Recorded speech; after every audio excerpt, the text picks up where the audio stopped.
For the latest in strategic affairs, subscribe to our YouTube channel. Click the bell icon for updates.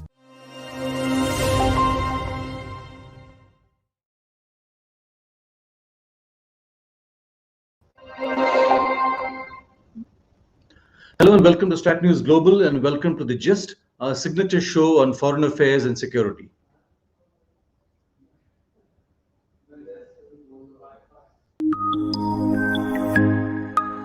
My guest this evening is Prem Mahadevan, and if we are focusing again on Afghanistan since it's so relevant to us right now. Prem Mahadevan is a specialist in terrorism and organized crime. He's based in Switzerland, and he has written a book on Islamism and intelligence in South Asia. It came out 3-4 years ago. Prem, thank you and welcome. Thank you, sir. It's always a pleasure to listen to your show and to speak with Strat News Global. Prem, first question. India has confirmed official contact with the Taliban in Doha. And as you're aware, Shehrbaz Tanakzai was in the Indian embassy in Doha.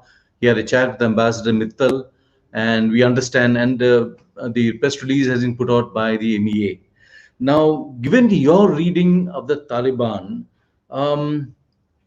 what is your sense of where they are going or where they come from or what they plan to do? What is your sense? So I must qualify everything that I say with the caveat that these are early days after all. But I would say that the Taliban seem to be keen to reach out at this initial stage to as many stakeholders as possible. One is obviously because they want recognition. The other might be because they are seeing this as an opportunity, as a window of opportunity to escape the grip of Pakistan and the ISI. This is a chance that they have to actually gain a recognition from countries other than the one that has both supported them but also manipulated them and in certain cases imprisoned them when it serves its own purposes to do so. So I would say that this is the Taliban, and the fact that they've reached out to us is quite telling. This is them basically hedging their bets. Mm-hmm. Do you really believe that?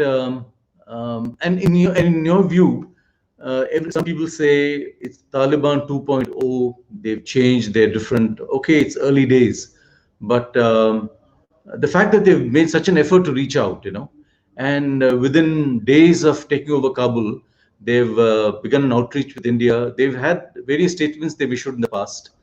Could they really have changed?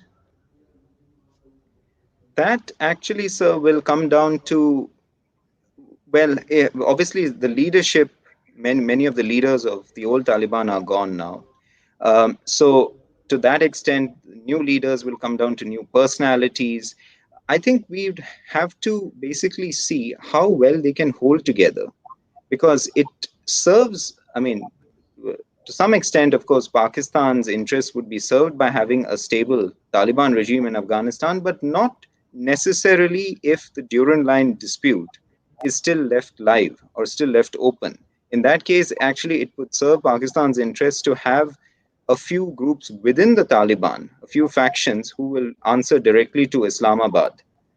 So in that sense, I think we're not talking about a unitary or a composite Taliban. We're talking about multiple factions jockeying for power or jostling for power. And, one group may favor moderation, favor opening up ties with the rest of the world, including India, and others might say that, no, we've won a historic victory. There is no need for this kind of moderation. I would suggest that it's not a single Taliban regime we're talking about. We're talking about an entity that was primarily united by the desire to drive out the Americans. And now it might actually, if not fall apart, that's too drastic perhaps, but certainly there will be internal tensions, not just in the months, but quite possibly the years ahead. Mm-hmm. And do you believe this Taliban is also perhaps inclined for terror strikes against India? Do you see terror bases coming up in Afghanistan as in the old days?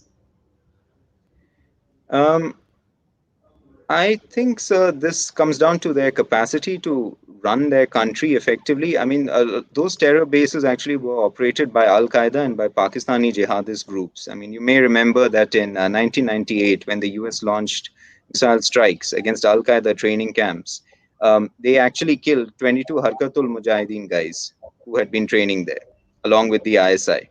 Right. And this was covered in the Pakistani media even at that time, how the bodies were brought back from Afghanistan. So it's not that the Taliban was actually operating these camps. The Taliban allowed these camps to exist on Afghan territory. Will they allow this again? I mean, that comes down to the question of how much influence they have over the Haqqani network, over Lashkar-e-Taiba.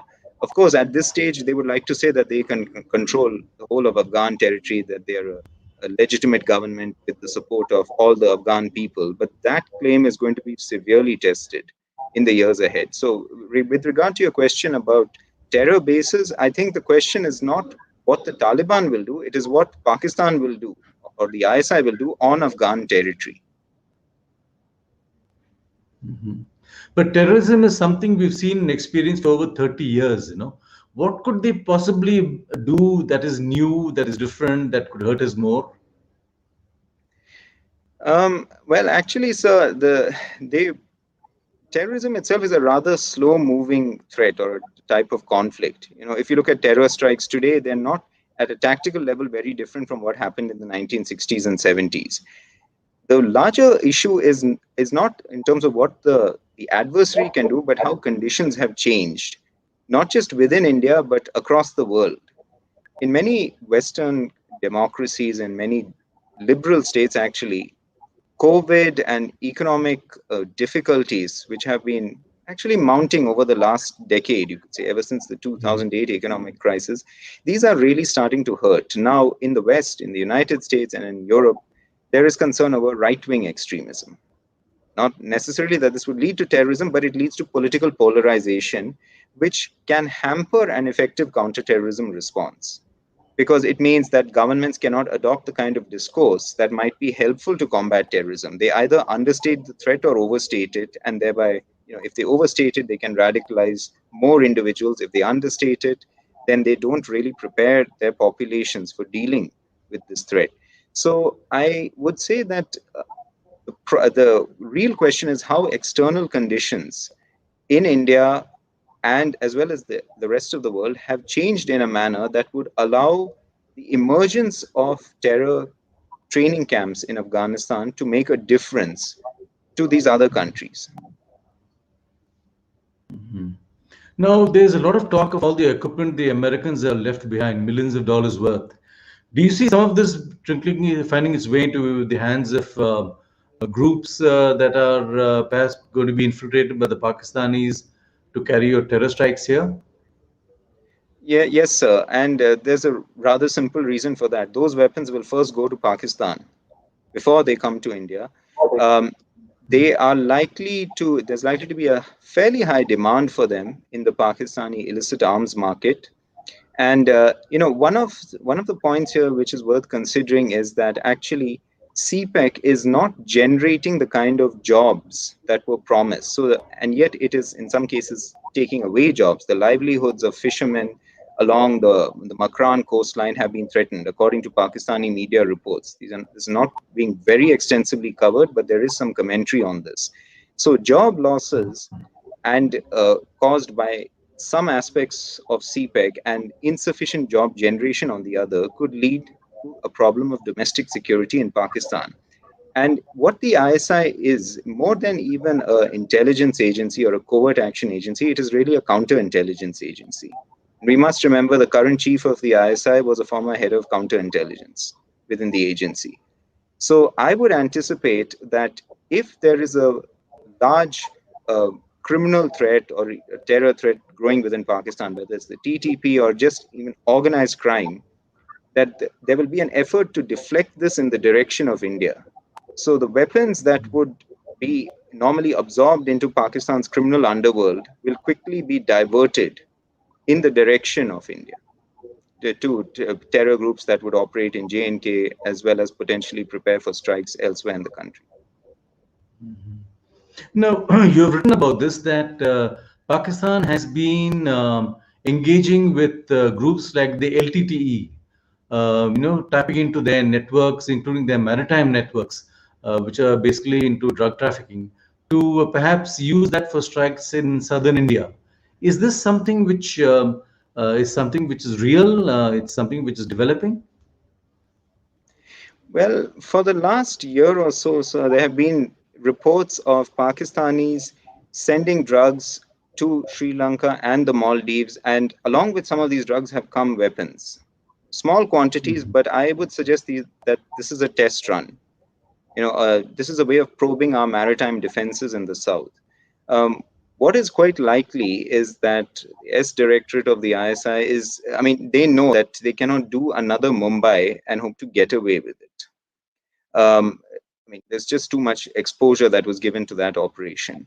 But if you could route an attack through India to India via a third country, then that is something that they would look at, and they've done it in the past. I mean, the IC-814 hijack, where did it Yeah. originate? Kathmandu.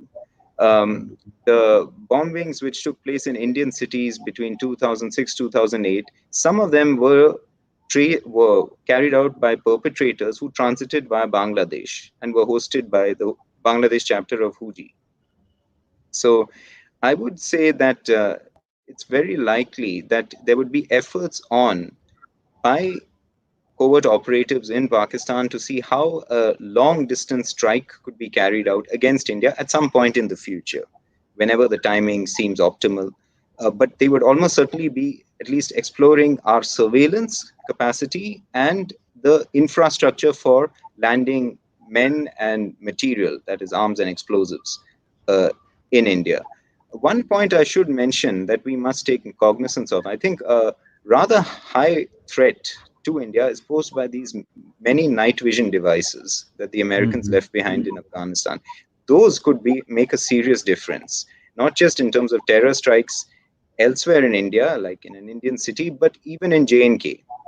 We would need to be prepared for the reality that now night operations might become something that they really specialize in or focus on, given this kind of equipment that they have got their hands on. Mhm. And you would expect Indians to be used in an operation of this kind? If it were possible, sir, I'm sure that's what the LET and their sponsors would love. There is always, of course, the risk that you can be penetrated. I mean, our counterintelligence is very good. We have disrupted a huge number of plots lately. We also have we're getting a considerable intelligence liaison support from other countries. So it is risky to just think that the way Pakistan operated back in the 90s, that they have that same degree of impunity. But I would say that the way Islamic State Khorasan province has been suffused and infiltrated by ex-LET cadres, that is worrying, because that's one point where you could have a convergence of some Indian nationals being controlled by Pakistanis, and if they fight, and we do know that some nationals from our country have fought in Afghanistan, Yeah. if they prove their combat capability there, their motivation, it is likely that they could then be used, if not directly to carry out strikes in India, then at least to radicalize other Indians. And I would say that almost certainly that is what the ISI and LET would hope for in the long term, so that they can bury the memory of Mumbai. Mhm. So you're saying that IS Khorasan is their fallback option. Event the Taliban decides to go completely independent or perhaps leans on some other side. Is that what you're saying? Yes, I mean, if you one looks at the history of militancy within Pakistan, I mean, let's forget J&K for a second. If you look at the history of militancy within Pakistan, you find that there have been suspicions that ISI has run basically agents of influence in different camps and set them against each other in order to position itself and the Pakistan army as a mediator. So, for example, I'll give you one historical case. There was a guy called Riaz Basra. who was a Sunni extremist in Pakistan. Um, Now, he was eventually killed in May 2002. He was responsible for the assassination of the Iranian consul general in Lahore in 1990. He lived for a while in Afghanistan. Officially, the Pakistani government considered him a terrorist. But there are suspicions that he was all along actually an agent of influence, that he was Mhm. basically being used as a sort of a proxy warrior to contain Iranian supported militias in Pakistan. And I remember one conversation which I had off the record with a European counterterrorism analyst. And I mentioned Riaz Basra and his group, Lashkar-e Jangvi, and she just interrupted me in mid sentence and said that was totally controlled by the ISI. So I was struck by the fact that, there is this belief among reputable analysts outside of South Asia also that the ISI does have its assets within jihadist groups, not just to gather information, but to actually carry out covert actions, including assassinations. We must remember, of course, the kill and dump policy, which is being pursued in Baluchistan and which has been written about in the Pakistani media. It is Yeah. actioned through groups such as Lashkar-e-Taiba and Jaish-e-Mohammed. Mhm. So what you're telling me is that the West is well aware of what Pakistan is doing, yet we find that there is a certain softness, on Pakistan. Uh, how do you explain this? Well, sir, first of all, the softness comes from the very basic fact that Pakistan has got nuclear weapons, and any state that has nuclear weapons automatically commands attention, at least in Washington. I do think that there is a slight difference between how the Americans and the British see Pakistan. I think the British have an element of Raj nostalgia, and being a smaller country, they also quite possibly have some fantasies, aspirations, if you want to use a more charitable word, of somehow positioning themselves as a mediator or a go-between in South Asia. They have managed for many years to convince the Americans that they know this part of the world very well. So the Yeah. Americans often rely on the British for inputs. That I think explains why the British tend to be soft on Pakistan because they rely or have relied on the ISI for counterterrorism intelligence support. And some of that softness then filters through to the Americans. I have heard from someone who works in the European Union bureaucracy that actually the British are often advocating for Pakistan, and it just comes down to the fact that they rely so heavily on Islamabad's cooperation, plus the Pakistani diaspora in the UK. Having said Mhm. that, I would just like to quickly add one point.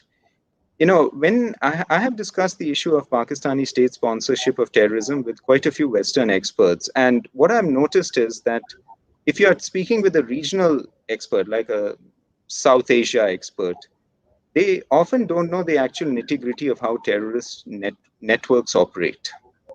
They have a vague idea of South Asian history. They are quite good in geopolitics. They understand the political sort of power plays in the region, but they really don't know the operational tactical dimensions of how terrorists operate. When I have spoken to such people who really are counterterrorism experts, whether they are British or American or any other nationality, I have noticed there's a much harder view on Pakistan. So I Mhm. think one element seems to be that the counterterrorism or terrorism focused dimension of Pakistan is not really very widely known. They are more seen as a player in South Asia, and they are approached through a regional studies lens, an area studies lens, if you like, rather than a terrorism focused lens. So they're able to get away with murder. Well, sir, I mean, if you take the case of the guy who killed Daniel Pearl, Omar Sheikh, Yeah. now now according to Pakistani officials at that time in 2002, he was the mastermind. What's happened to him? He's been acquitted, right? The Yeah. Americans are furious about it, and they are trying to keep him in jail. But right now he's sitting in Court Lakhpat jail in Lahore, and the Pakistanis are probably biding their time. Let's also remember something else. When if you remember the 2014 Peshawar school attack, right? So Yeah. 148 people killed, about I think 134 children among them. So there was a lot of sympathy in India. People in India were carrying flowers and candles and whatever, staging Yeah. marches on the streets out of goodwill for Pakistanis, which incidentally, I should point out, the Pakistanis have not done for Indians. This is all one-way traffic, Yeah. essentially, that Indians show goodwill and sympathy for Pakistanis when they are victims of terrorism, but the same is not reciprocated. There were no Pakistani demonstrations of support for India after 26/11. Forget. What is interesting is that when that happened, within 24 hours of the Peshawar school attack, Zakiur Rahman Lakwi was granted bail.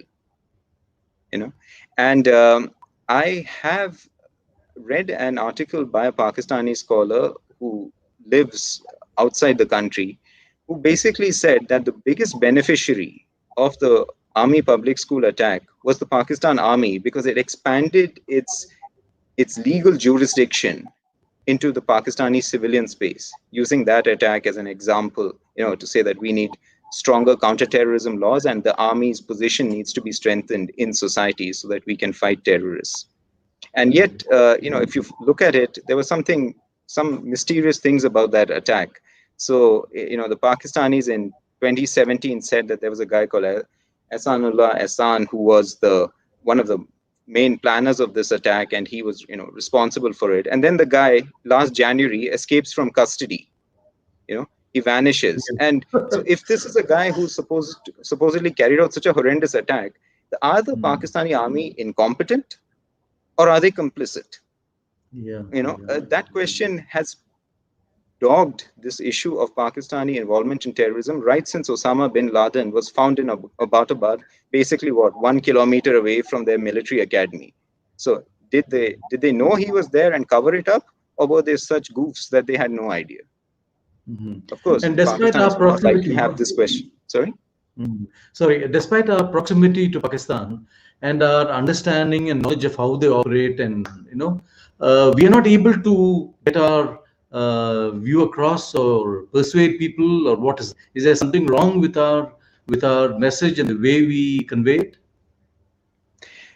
I would say one thing is that if we're really honest, we haven't invested very heavily in conveying our message as well. I mean, for a long time, we ourselves actually did not want to embarrass Pakistan by talking too much about this issue of terrorism, right? My So we God. did it almost ritualistically at a governmental level, but we didn't really push home the fact that they were involved. We didn't catalog, the extent to which they have been found to be inconsistent in their claims, the extent to which they've been exposed. We often lack a long-term memory of what Pakistan has done to India. And I'll give you an example. It doesn't really start with J&K in the late 80s, early 90s. It actually goes back to Punjab. Now, there would be people who would say that no, the Punjab problem was actually India's own creation, and there was a huge domestic component to that. Yeah. But fact remains that even according to US government's publications, to the Congressional Task Force in 1993 brought out a report on unconventional warfare, which said that ISI had links with Khalistani groups. Yeah. Right now, the point is that this is often forgotten. Right, if you read Hussein Haqqani's book, Pakistan Between Mosque and Military, he actually refers to this. He talks about the fact that Pakistan was involved in destabilizing India right from the early 80s onwards. Now, one of the problems is that because we don't want to create a grievance narrative, or at least for a long time we didn't. I think now the mentality has changed post Mumbai. For a long time, we didn't want to embarrass them by bringing up these issues. We ourselves tended to forget and understate our case. So I would say that we haven't punched with the full force that we could have in the past. So I have a question from a viewer, Omkar Darpe. How do you see the Pakistan-Qatar-Turkey nexus in the context of Afghanistan? Care to answer that one? So my instinctive reaction to this is, when we use the word nexus, then we're presuming that there is actually some sort of a cabal or collusion among them. And I'm not sure. I think each one is in it for themselves. So in Qatar's case, I think they would very much like to position themselves as a mediator, as a go-between that would sort of manage Western countries' relations with the Taliban and possibly with other radical groups elsewhere in Asia, in the basically in the Islamic world, and that is partly because they were subject to effectively a blockade since 2017 to earlier this year from four of their neighbors: Saudi Arabia, Egypt, UAE, and Bahrain, because they were seen to be rather too close to certain radical groups, are too willing to sort of advocate for these groups. So I think the Qataris are trying to position themselves as mediators because first of all, they're a small country, some 3 lakh Yeah. people with a foreign workforce of 2 million. So, they have to establish an international presence for themselves, a Yeah. diplomatic stature, which I think they are doing using this opportunity that they've got. That's with as far as they're concerned. When it comes to Turkey, I think Turkey is very keen to avoid an influx of refugees coming out of Afghanistan. And also, as a secondary concern, I think Erdogan is perhaps looking to scoop up some business contracts, construction contracts, or whatever in Afghanistan, because his the Turkish private sector is really looking for opportunities to expand, and it sees potentially this Taliban takeover as an opportunity, as a business opportunity. So I think that's one. With Pakistan, I feel that their objective is very clear. It is to bury the Durand Line dispute. That's all it is. All this stuff Yeah. about resisting India's influence in Kabul and all is a load of nonsense. And I'll give you an example of this. Who was the number one hate? The pet hate, the bête noire of Pakistan during the Cold War. In Afghanistan, it was the Soviet Union. Why? Because Yeah. the Afghans were asking the Soviet Union to support them on the Pashtunistan issue. And in fact, in 1990, I think it was September 1990, there was a Pakistani columnist called Ayaz Amir. So he wrote an article in the Herald, which is one of Pakistan's leading news magazines, saying that, previously we were obsessed with the KGB and we said the KGB was trying to destabilize us through Afghanistan. Now it seems we found a new focus, raw. And I think that article is just brilliant because it sums up the fact that, this is a Pakistani author, ex-army officer, saying that Islamabad has used this bogey, this completely false bogey of India, to justify its own agenda. I mean, he didn't say this, but he admitted that the Indian threat had conveniently replaced the KGB one. And I would suggest that this has happened because Pakistan does not want the world talking about Pashtunistan and the Durand Line issue. Let's not forget that according to Afghanistan, the Durand Line had a 100-year validity. It lapsed in 1993. Yeah. Conveniently, just 1 year after the civil war broke out in Afghanistan in 92. So Pakistan's agenda is very specific to its bilateral relations with Kabul, with Afghanistan. Great. So, last question, another one for Ketu Joshi. Has America kind of handed over Afghanistan to China and Pakistan? I think the Americans, first of all, they're just exhausted. And, the effect of the 2008 crisis of COVID, I think they have really retreated from their role as the world's policeman. Recently, I don't think they even, of course, now they don't want a terrorist hub to emerge in Afghanistan. So for sure, they would want some stability there. If China can manage that, okay, but I don't think they'll be thrilled about it, actually, because let's not forget, eventually the Americans are even interested in India as a counterweight to China. They don't want Chinese power to expand in Asia, right? So I don't think they by design would really want the Chinese to gain more influence in Afghanistan, or the Pakistanis for that matter. I think what has really happened is just a spectacular miscalculation by Biden and his administration. They knew that eventually the Taliban would come to power. I mean, it's clear that they had anticipated a Taliban government coming to power. They had only thought and hoped that this would happen a few months down the line. They did not expect that people would be literally hanging to the undercarriage of planes as they were taking off. I mean, this is worse than Saigon 1975. And the Americans stand humiliated before the rest of the world. That is something which I feel no one really saw coming.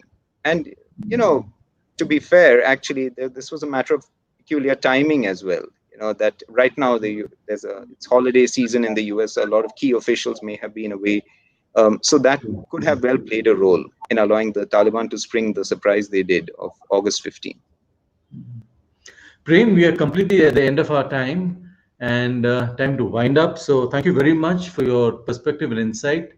Great talking to you as always. And let's hope we can keep up this conversation, given that Afghanistan is going to be on the news for, I think, quite some more time. Thank you, sir. It was entirely my pleasure to speak with you. Thank you, Prem. And for all of you out there who've been tracking us, sending us your questions and observations, do follow us on Instagram and other social media. Subscribe to our channel, visit our website. Thank you and good night.